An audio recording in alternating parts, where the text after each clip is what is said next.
Welcome back to the Home Stretch podcast. Today's episode is all about Christmas, considering we are in December and Christmas is only a few weeks away. I cannot believe how quickly this year has gone. It's kind of scary, actually. I wanted this episode to be a little bit Christmassy and for me to kind of go through what we were going through last year because we really did think we was going to be in this house before Christmas. But looking back now, I am so glad that we wasn't, and I will go into the details as to why. And we are hosting our first Christmas this year with the family. And do you know what?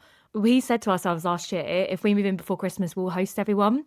There was no way that we would have moved in and then hosted everyone for Christmas. We didn't realise how much planning and preparation and everything goes into it, especially when you're having people stay over.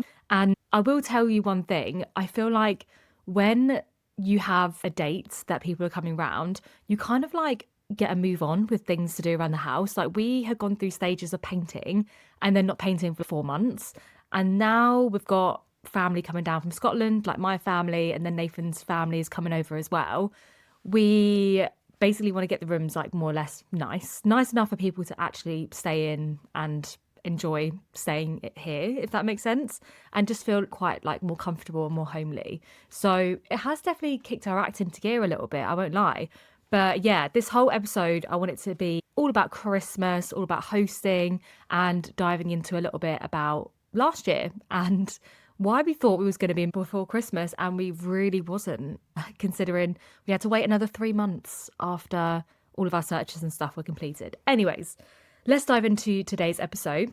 So I did want to start with obviously what happened with our situation this time last year, even more so the end of November last year, because we had an offer accepted in August. I think it was August the 10th or 8th or something like that. It was early August.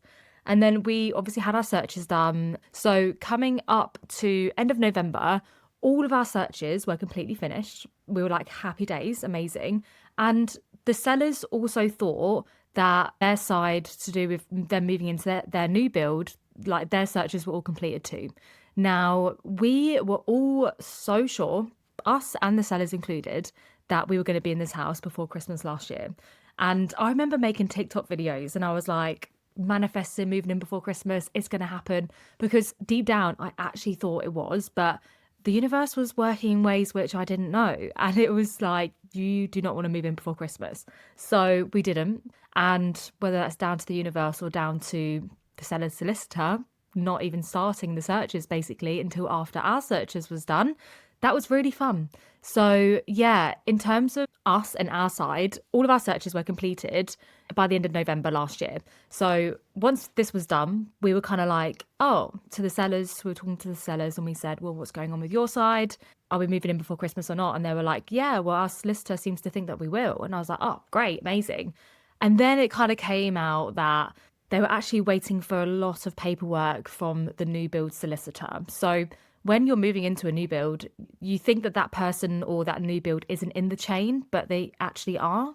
And the property developer or the builder is actually number 3 in the chain. So once all of our searches was done, I feel like the seller solicitor was probably like doing all the inquiries for that, but they're not even bothering with the new build that the sellers was moving into, because their new build was build complete in July of like last year. So July, August is when our offer got accepted. Apparently the new build was build complete. So as far as we was aware, it was ready to be moved into. We were very surprised to hear that they didn't have a build zone certificate and a buildings regulation certificate. So we then had to wait a grueling 3 months for these 2 pieces of papers to come through.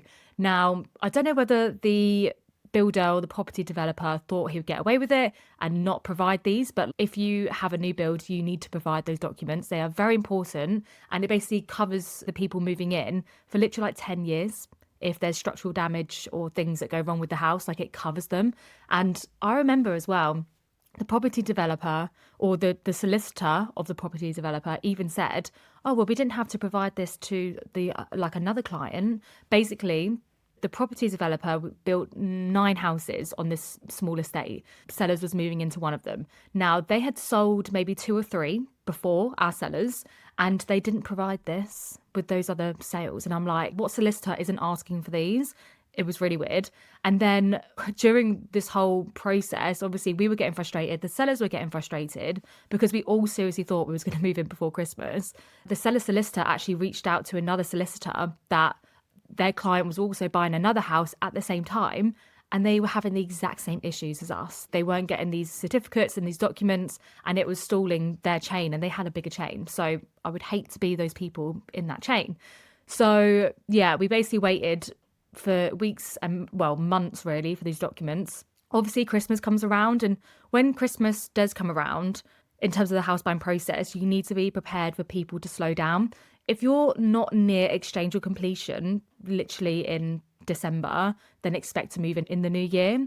And I don't think that's a bad thing. I actually feel like it was the best thing for us, because moving in to an empty house, having to decorate it, get the furniture, feel settled, feel homely, make it your home, make it your own, it takes time. And I feel like if we moved in last year, just before Christmas, we probably wouldn't have hosted family, because we would have been like, no, like we need to go to someone else's house. But it's nowhere near done. It doesn't feel like ours. So I'm kind of glad that we didn't. But in our minds, we were so sure that we'd be in before Christmas. If anyone is moving in before Christmas, just be prepared that it's probably not going to feel like you're home for a while. I mean, some people say they move in straight away and it feels like theirs. But with us and with a lot of other people that I know that's gone through this house buying process, it can take some time for it to feel like yours and to feel homely. And of course, that's going to take time. You need to actually be settled. You want to paint, you want to redecorate and make it your own. I think it's just a bit of a rush. And not to mention, when it's obviously Christmas, you do generally spend a bit more money, right? On presents, on Christmas dinner, or alcohol, going out, Christmas parties, X, Y, and Z. The first couple of months moving into this house was so expensive. Your first mortgage repayment is bigger than your other months after, because you're paying basically a month in arrears. So depending on the date that you move in that month, you'll be paying on the following month for the rest of the first month, as well as the whole of the second month. So you could be paying nearly double your monthly mortgage repayments in the first month you move in. And I think people either don't realize that or don't kind of expect it until the very last moment. That's why I just think moving in around December is tricky. If you've got the money, great, but you need to account for the extra expenses. You need to account for buying furniture if you don't have it. Obviously, just getting used to the bills, the mortgage and everything all in one go around Christmas just seems really stressful. And it's so funny that I was so dead sure that we were going to move in before Christmas. And I was like, we need to spend Christmas in the new house. And the universe was like, no, that is not happening. And I'm so glad that that was the case. So in a way, we had an extra 3 months of saving. We had, an extra 3 months of buying little bits for the house to spread it across those 3 months. Because all in all, our whole process took 6.5 months, right?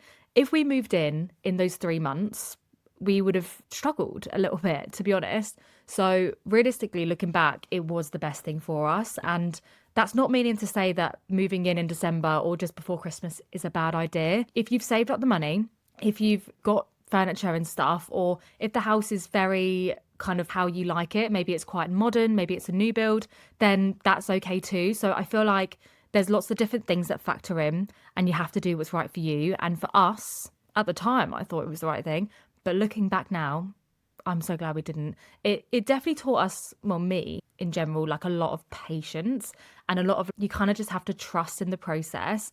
And there's always a reason why. Deep down, there's always a reason why. Because, in my heart, I was like, we need to move in before Christmas and spend Christmas here. And if we don't, I'll be really upset. And I was. But now I'm like, oh, because the first day we moved in, well, the first month really, it was a bit of a wake up call. And it was like, we're spending a lot of money.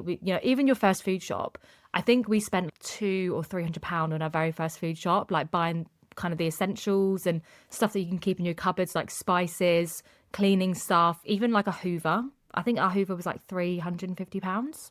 So things do add up. And I think people forget about that because you're so excited to get your keys.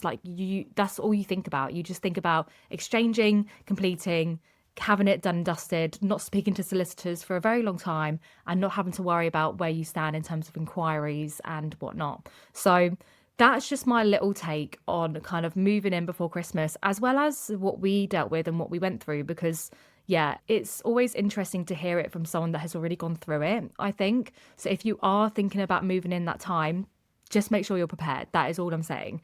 So, yeah, we waited until obviously Feb the following year where we exchanged and completed a week after. It was really nice because we got to spend like a little bit of kind of winter, colder like months in the house, and then we was able to enjoy summer a little bit more. So hopefully next year we're going to have a nice barbecue. It's so funny because we're obviously hosting Christmas this year, but we've not actually done like a housewarming party. I think next year, next summer, we're going to kind of blend our engagement because we got engaged, and I don't have my ring on today because it's currently getting resized and it's getting engraved, which is a surprise that Nathan's having for me. So I'm looking forward to seeing that. We were supposed to get the ring back yesterday, and they said, oh, they forgot the engraved part, so they need to redo it. Hopefully, you'll get it back next week. So I am going to do another episode all about our engagement. That's going to be really fun. But I've been waiting for the ring to come back to actually give you like a proper download of what happened on the day, and how beautiful Norway was, and the most magical engagement, to be honest. So that is on the cards. I will go into a whole episode on that because, yeah, like I said, we want to have an engagement party, but we also want to have a housewarming party, and we've not wanted to do that until the house is a bit more us and a bit more of our style, and we've put our stamp on it. So now that we're getting to that point, it's making it a bit more exciting to host and actually have people round. So next summer is hopefully the time where we're going to have a lovely barbecue and maybe have an engagement party at the same time, just like blending the two. Because realistically, everyone we invite to the housewarming, we're going to invite to our wedding. So I think it'll be a nice way to mix Nathan's friends with my friends, and then some family and stuff too. And then at the wedding, most people will know each other. So that's actually really weird for me to say. I'm not going to go into it too much in this episode, but like getting engaged and getting married is like such a dream of mine. And the fact that it's now kind of happening, it's actually so weird to even say. And a lot of things keep coming up on my TikTok at the moment of, oh, I'm getting married in 2027 and I've booked nearly everything. And I'm like, am I supposed to be looking right now? Because I have not even thought about it. I think the only thing that me and Nathan have discussed is the invite list, because that's the most important, right? You need to know how many people can be there for the day, how many people you're thinking about inviting to the evening, to then be able to book a venue. So yeah, we're currently looking at the guest list to then even think about venues. And yeah, it's really exciting. And I will go into that in the other episodes because this one's all about Christmas. And yeah, talking about Christmas, let's kind of dive into a little bit of hosting. Now, I've never hosted Christmas in my life. And I feel like now that we're homeowners, it's a bit more nice to be able to say we'll host Christmas this year. And we haven't got a huge family, like a close, really huge family. I've got a big family in Scotland, but like my dad lives near me. My mum's obviously moved back to Scotland. My sister lives like an hour and a half away. So it would be quite hard to kind of have everyone here, and Nathan's family too. But in terms of hosting, I think there's going to be 8 of us for Christmas. So my mum and her boyfriend's coming down, and then it'll obviously be me and Nathan, Nathan's mum, my sister and her fiance Joe, and they're getting married next August. So that's really fun as well. And then I think on Christmas Eve, we've got Nathan's brother and his wife coming round. And then we're going to do a switcheroo on Christmas Day where they'll leave to go spend time with her family. And then my sister and her fiance will come here. Christmas will be fun, but it's going to be quite jam-packed. And we've got, in our minds, we're like, we want to do an itinerary of what we're going to do for Christmas in terms of, the foods we're going to have, the spreads, the quizzes. I want us to all, have a laugh and get to know each other a bit more. So obviously my 30th birthday was this year. Nathan's mum was away, but my mum came down from Scotland and they met Nathan's brother. So that was really nice. And he also met my sister too. So we've kind of like blended the family a little bit, but I feel like this Christmas will be so nice because they'll actually be able to spend more time with each other. And yeah, I think we're looking forward to that the most, to be honest, and just having people here and making it feel cozy and just making it really Christmassy and really special. Like we want to do things like make our own mulled wine. And I love mulled wine. If I ever go to a Christmas fair or a Christmas market, I'm on the lookout for any mulled wine stalls that sell it, because it makes me feel warm and fuzzy and amazing. And so, yeah, we want to make our own mulled wine. One thing we've been doing at the moment, which we saw in Tesco's the other day, is they actually have a bottle of mulled wine, heat it up gently on a hob, and it tastes exactly what you have when you're in like a Christmas fair or Christmas market. So I think we've had 2 bottles of that so far this December. So around Christmas, when we have the family here, we actually want to make our own mulled wine from scratch. Now, no idea how to do it. I'm going to look on TikTok, I'm going to look on whatever, Google, Chat GPT, anything, just to kind of see how to make it. But I think it's more like just red wine, cinnamon sticks, and then other infusion stuff to make it taste nice. I don't know. So that'll be really fun. And then in terms of kind of games and stuff, so a lot of our family, both sides, love music and music quizzes. So then I thought, what better way to, accommodate to the whole family than to do a music quiz? So I'm going to kind of do a music quiz, and I'm not going to say too much now because my sister might be listening to this. Nicole, if you are, that's okay, because I'm not going to go into it. But we're going to do some Christmas music quiz related stuff as well as normal music related quiz stuff. That was a real big tongue twister. Monopoly Deal is a great game, so we'll probably play that. And then we've also got the Traitors game. And if you've never played the Traitors game, you need to buy it right now. This isn't like an ad or promotional content for the Traitors game, but it is honestly so good. We brought it on holiday to Spain with us, and it is so much fun. When you get the Traitor card, your heart drops into your stomach, and you feel like you're putting on like a theatrical performance, and you have to lie through your teeth. It's really hard because I can't lie. I just start laughing.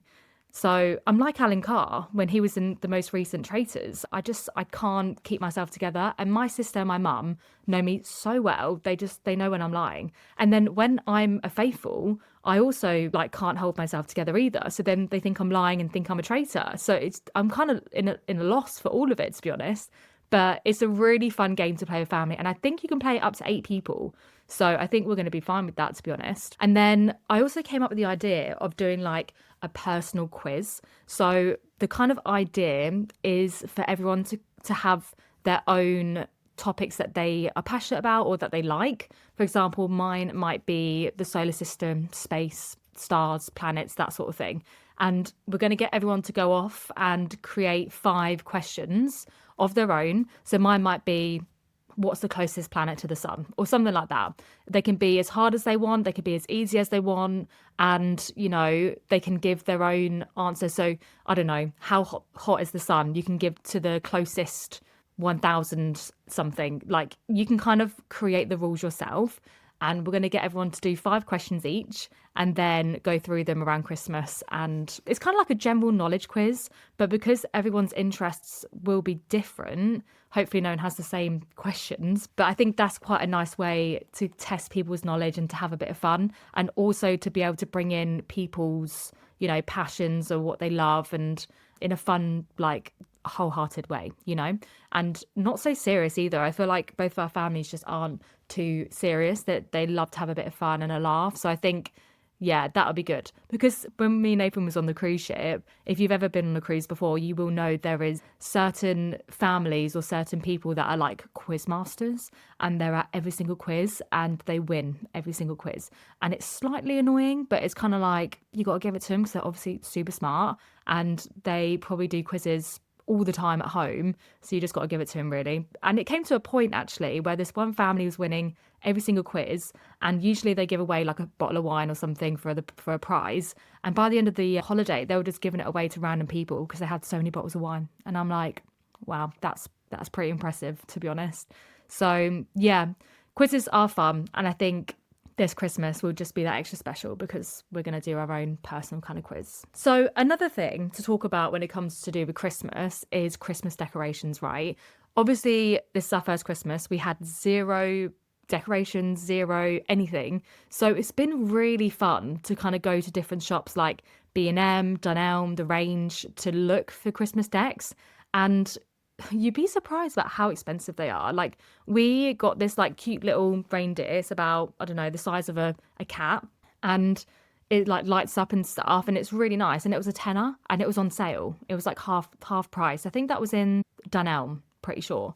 So yeah, and then we got like a little wreath. Are they called a wreath?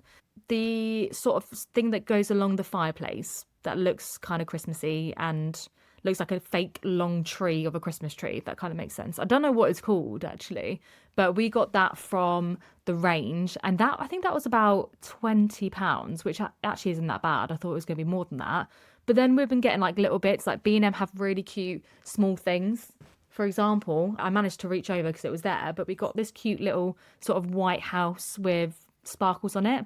And yeah, it's just Christmassy, isn't it? But it's little things like that that we're starting to get more of. And obviously, in time, it's going to accumulate, right? And right now, we're starting from scratch. So it's going to be a bit more expensive because you're kind of buying everything like right now. And it's one thing that we really struggled with actually was finding the right Christmas tree, because Christmas trees can be real expensive. If you haven't got a Christmas tree and you're looking to buy one, or you've even looked to yourself, you're going to see that they are quite pricey. My main thing was it had to be pre-lit, it had to be a little bit frosted, and it had to be maybe like 6 foot tall, because we don't want a small tree, but we don't want a huge 7 foot, 8 foot tree either. The one that we found one that was like £200, and I think that was on Very. And even that, it only had one like light function, so it was just like on and off.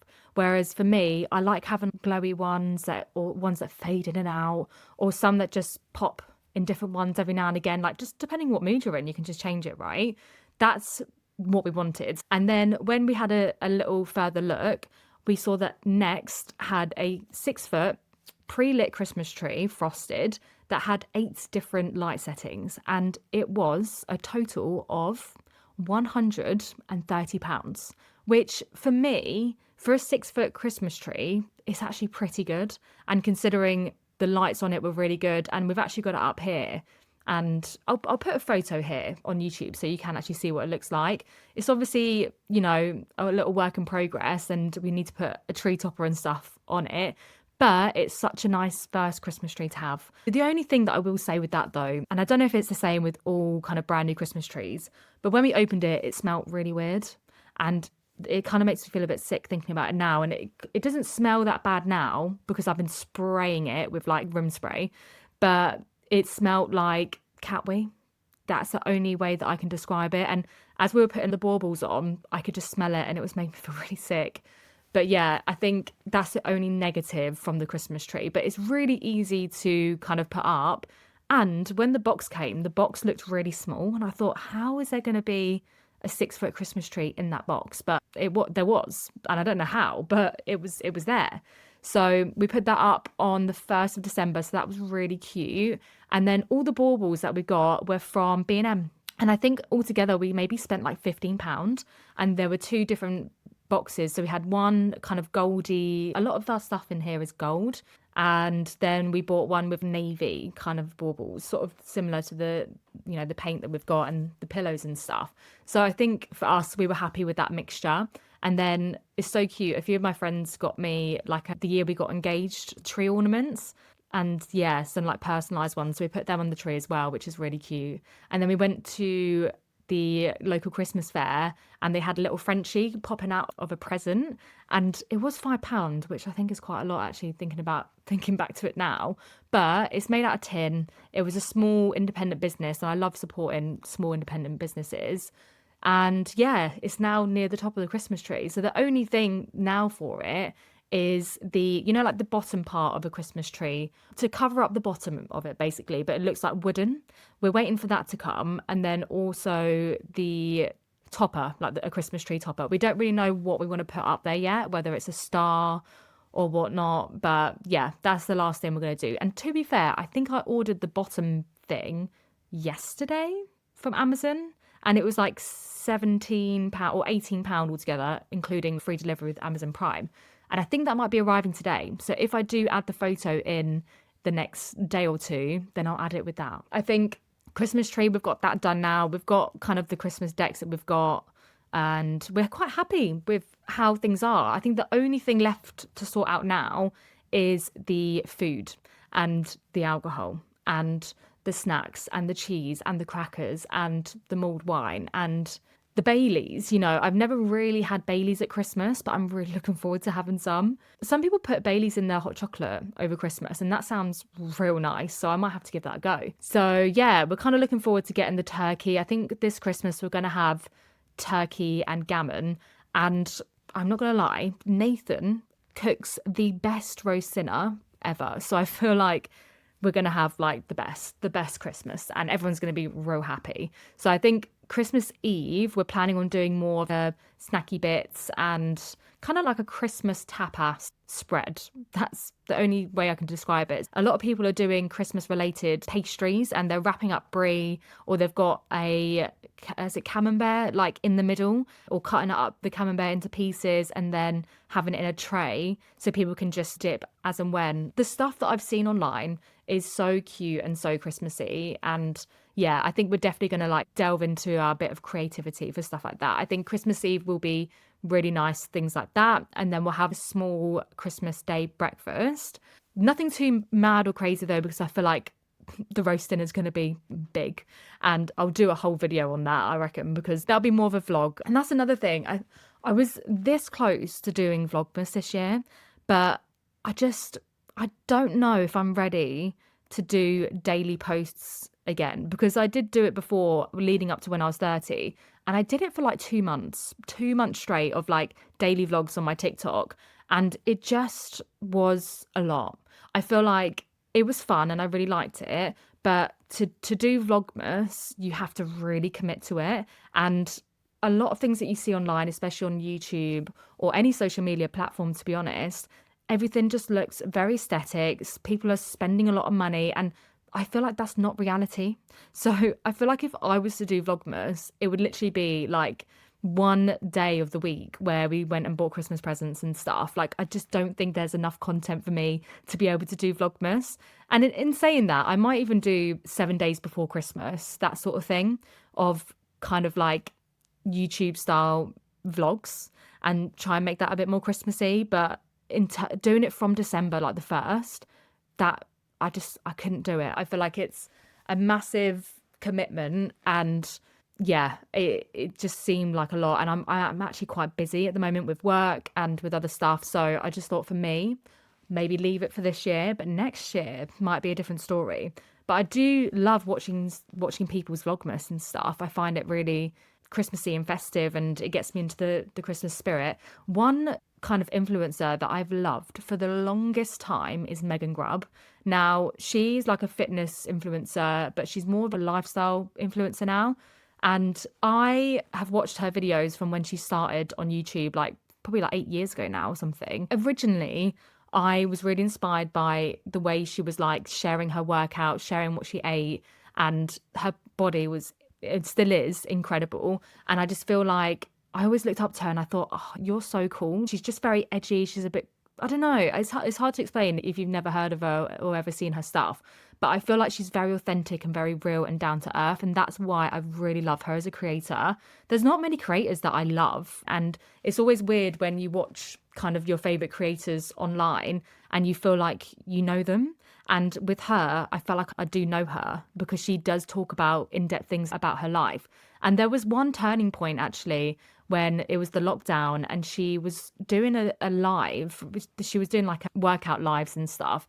And in one morning, she was really upset, and she was like, oh, me and Niall had an argument. And I thought, do you know what? Fair play that you're actually being honest. Like, some people might just put it to the back of their mind and be like, right, showtime, act like everything's fine. But she was very open. She was talking honestly about what was happening. It made me relate to her even more, to think, oh, it's not just us. You guys look quite perfect on camera, but everyone goes through struggles and everyone has arguments. And I liked how raw she was being in that moment. So I think that's kind of how I want to be as a creator. I kind of want to share the real stuff, the deep stuff, the honest stuff about my life, and, things that we've gone through and are going through throughout our lives. And yeah, hopefully that will turn into more of a full-time thing, because as much as I love this, it's quite hard to keep up with. And, I really want to put like my stamp on my creativity in the way I film vlogs and the way I film my life, because I can sit in front of a camera and a speaker and talk. But when it comes to editing a long form video, I love that too, but it takes so much time. It takes so much time. And I really want to get better at having my own stamp on my content, especially long form content when it comes to YouTube. So that's something for 2026 that I'm definitely going to prioritize. So I feel like people can get a bit more of a detailed insight into my life. So yeah, that's the kind of episode really, all about Christmas. We're getting really excited now. It's a few weeks until Christmas, and yeah, all of my Christmas presents are done, which is nice. And we can just relax now and look to getting all the food and stuff about a week before, because the shops will probably be crazy. And we just need to make sure we've got enough alcohol in the house, and then we'll all be all right. So yeah, we are looking forward to Christmas. I might do a few vlog style stuff leading up to Christmas, which yeah, I am probably going to do that because I think that would be quite interesting to watch and fun to kind of film and edit, to be honest. I really hope you enjoyed the episode, and I hope to see you next time.